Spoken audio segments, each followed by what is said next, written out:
जोरदार तालियां होनी चाहिए। वाह बता रहा हूँ आपको, इतना आनंद से मेरे पास सर मैंने तो अखबार में विज्ञापन देखा, लिखा था घर बैठे मिठाई मंगवाइए।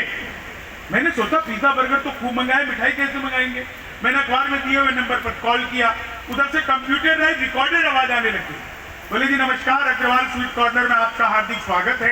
मिठाई लेने के लिए 1 दवाइए, चाट पापड़ी के लिए 2 दवाइए, रसक नमकीन के लिए 3 दवाइए, गोलगप्पे इत्यादि के लिए 4, सब कुछ एक ही दुकान पे मिलती है, मुझे मिठाई चाहिए।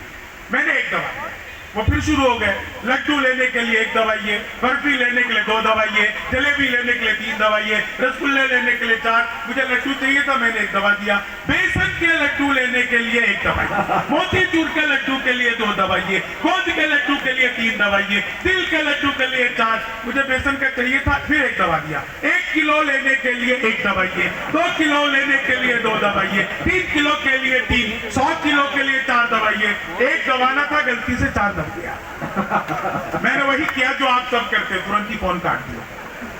1 मिनट बाद कॉल बैक आ गई, बोले जी नमस्कार, हम अग्रवाल स्वीट कॉर्नर से बोल रहे हैं, आपके यहाँ से 100 किलो बेसन के लड्डू का ऑर्डर है, मिठाई किस पते पर भिजवानी है। मैंने सोचा अरे तो फंस गए, लेकिन बिहारी आदमी फंसता नहीं, फंसाता भी नहीं है, बीच का रास्ता निकालता है। बोले यार जल्दी बताओ, आपके यहाँ से 100 किलो बेसन के लड्डू का ऑर्डर है, मिठाई किस पते पर भिजवानी है। मैंने कहा देखो भैया, ये फोन किसने किया मुझे तो पता ही नहीं। घर में हम 9 भाई हैं, सबसे बड़े वाले से बात करने के लिए 1 दवाइए, उससे छोटे से बात करने के लिए 2 दवाइए, उससे छोटे से बात करने के लिए 3 दवाइए, और जब तक असली वाला ना मिल जाए तब तक दबाते जाइए, दबाते जाइए, दबाते जाइए। आप लोग जोरदार तालियां बजाते जाइए। क्या बात है, वाह वाह वाह, क्या बढ़िया आप लोग आनंद से सुन रहे हैं। एक चीज मैं जानता हूं साहब, वकीलों को इकट्ठा करना दुनिया का सबसे मुश्किल काम है, सबसे मुश्किल। लेकिन जब भी कभी देशभक्ति और राष्ट्र वंदना की बात आती है तो सबसे पहले वकील सामने आते हैं। मैंने हमेशा देखा है कि कोई भी देशद्रोही वाली हरकत करता है तो सबसे पहला कोई व्यक्ति विरोध का स्वर उठता है तो वो वकीलों के बीच में से उठता है। इसीलिए मैं प्रणाम करता हूँ। देश को आजाद कराने वाले लोगों में सबसे बड़ी संख्या वकीलों की थी, इसलिए मेरे मन में आप लोगों के प्रति बहुत स्नेह है। जीवन में कोई हो ना हो, कर्ण के बाद वकील ही एक ऐसा आदमी होता है जज साहब जिसको पता होता है कि सामने वाला गलत है, फिर भी उसके साथ रहता है। कर्ण भी जानता था मेरा दोस्त गलत है, लेकिन मामला बिल्कुल, मैं तो देखो हादसे का कभी हूँ, बिल्कुल तनाव लेने की जरूरत नहीं है। हमारे पिताजी मरने से 2 दिन पहले कह करके गए, बेटा ऐसा काम करना कि सारे गांव के लोग कहें इसके पिताजी बहुत अच्छे आदमी थे। अब उन्होंने हमें पैदा करने के अलावा ऐसा कोई काम नहीं किया था कि गांव के लोग कहे पिताजी अच्छे आदमी थे। दिन भर दलान पर बैठे रहते थे, जो भी गुजरता था उसे गाली दिए बिना छोड़ते नहीं थे। हमें कह करके गए बेटा ऐसा काम करना कि गांव के लोग कहे इसके पिताजी बहुत अच्छे आदमी थे।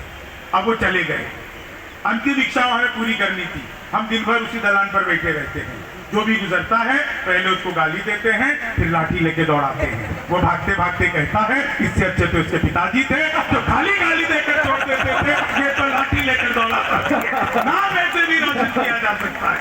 क्या बढ़िया लग रहा है, इतनी भारी संख्या में लोग हंस रहे हैं। जस्टिस अमानुल्लाह जी बिहार से ही है। काम करता हूँ सर, कोई बड़ी बात नहीं है। मुझसे पूछा था गजेंद्र जी ने अभी कुछ दिन पहले, यार शंभू एक बात बताओ, ये बड़े बड़े अधिकारी, जज, IAS, IPS ज्यादातर बिहारी क्यों बनते हैं? तो मैंने बताया कि देखो बाकियों में जितना दिमाग है उतना हमारा खराब रहता है।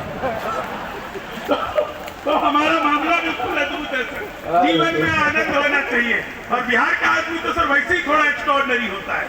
सच बता रहा हूँ, मैं जब एक बार पटना गया, सच्ची घटना, 45 मिनट तक मैं कविता सुनाता रहा, किसी ने ताली नहीं बजाई। 45 मिनट बाद कोने में बैठे बाबा ने ताली बजाई, तो मैंने पूछा बाबा बात समझ आ गई आपको? बोले नहीं बेटा, मैं तो तंबाकू लगा रहा हूँ, तुम तो लगे रहो। तो ऐसा ना हो कि मैं लगा रहूं आप तंबाकू लगाते रहे। हमें बहुत बड़े बड़े कवियों को सुनना है। मैं पहले कवि के रूप में आप लोगों के बीच में आया, मेरे लिए गर्व का विषय है। लेकिन आप सब जितने लोग हैं बाजार जाते हैं तो आपने देखा होगा कि फल बेचने वाला फल को बेचने की कला जानता है। वो सड़े गले फलों को नीचे रखता है और ताजा फल सबसे ऊपर रखता है, जिसे दिखाकर आपको बाकी के फल बेच दिए जाते हैं। आज के कवि सम्मेलन का पहला कवि मैं हूं, जिसे दिखाकर आपको तमाम वैरायटी परोस दी जाएंगी और आप ऐसे ही आनंदित होते रहेंगे। जीवन में आनंद होना चाहिए, मौज होना चाहिए। सच बता रहा हूं साहब आपको। आप लोग जिस आनंद के साथ, मैं एक चीज आपको और बताऊं साहब, मैं अपनी लेगेसी अपने साथ लेकर के चलता हूं। जीवन में ये तय बिल्कुल नहीं करता कि आप देखने में कैसे, आपका कद कैसा है, आपका हुलिया कैसा है, ये बिल्कुल आपके सफलता को तय नहीं करता, बल्कि आपके भीतर का हौसला कैसा है इस बात पर तय होता है कि आप। मैं इस हुलिये के साथ 27 देशों में जाकर के लोगों को हंसा चुका हूं, हजारों कवि सम्मेलन किए, जिस भी मंच पर जाता हूं आप यकीन मानिए मेरा, मैं धोती पहन करके ही माइक पर खड़ा होता हूं। आप लोगों ने कभी भी सोशल मीडिया पर देखा हो, हमेशा मैं धोती पहनकर जाता हूं मंच पर, क्योंकि मैं दुनिया को बताता हूं ये मेरे भारत का पहनावा है, ये मेरी भारतीय संस्कृति है, मैं इससे अलग नहीं हूं। मैं पिछले दिनों अमेरिका गया, अरुण जी और हम साथ में थे, हमारा 60 दिन का एक टूर था जिसमें 27-28 प्रोग्राम हमें जगह जगह करने थे। मैं अमेरिका गया, हर जगह धोती पहन करके जाता था। न्यूयॉर्क में मैं धोती पहनकर घूम रहा था, एक जगह है टाइम्स स्क्वायर टावर, वहां पर मैं धोती पहनकर घूम रहा था। कई लोग तो वहां पर कुछ भी नहीं पहनकर घूम रहे थे। अमेरिका है ना भाई, मैं तो धोती पहनकर घूम रहा था। एक अंग्रेज ने ऊपर से नीचे तक देखा, बोलो व्हाट इज दिस, मैंने कहा धोती। बोलो व्हाट धोती, मैंने बताया फुली एयर कंडीशनर। वो अंग्रेज को समझ नहीं आया, उसने पीछे से मेरा धोती का लान पकड़ लिया। बोलो व्हाट इज दिस जेंटलमैन, मुझे गुस्सा आया, मैंने उसका टाई पकड़ लिया, मैंने कहा you tell me first what is this gentleman. वो बोला this is my neck tie, मैंने कहा this is my back tie. तो अपना मामला बिल्कुल अद्भुत है। 2 छंद आपको हास्य के सुनाता हूं और अपना स्थान लेता हूं, क्योंकि हमें बहुत बड़े और महीन कवियों को सुनना है, और मैं सच बता रहा हूं सर, आपकी उपस्थिति है और सब कवि आपको सुनाना चाहेंगे, तो इसलिए मैं अपना समय समाप्त करते हुए 2 छंद, जीवन में हमेशा आनंद में रहो, मौज मस्ती में रहो जीवन। मैं सर एक चीज आपको और बताऊं, राजेंद्र भैया, मेरे पास बिग बॉस से सलमान खान का फोन आया था, हाँ सच बता रहा हूं। उन्होंने मुझसे कहा शंभू जी आपको बिग बॉस में आना है, आप दिल्ली रहते हैं आजकल, दिल्ली में आप कहाँ रहते हैं, कहाँ से आप जहां पर अभी हैं हम आपको वहीं से उठा लेंगे। तो मैंने बताया कि मैं दिल्ली के लॉरेंस रोड पर रहता हूं।